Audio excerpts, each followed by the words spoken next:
Fahafaharan fa ny zanak'Adala mampalahelo ny reniny.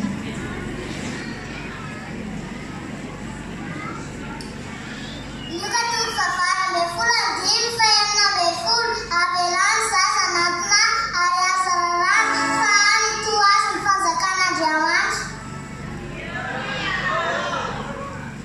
Ohabolana toko fahatelo amby roapolo andimy fapolo amby roapolo manajanona ianao izay teraka anao ary aza manamafy ny teninao. Saingy diso efa antitra hira voninahitra ho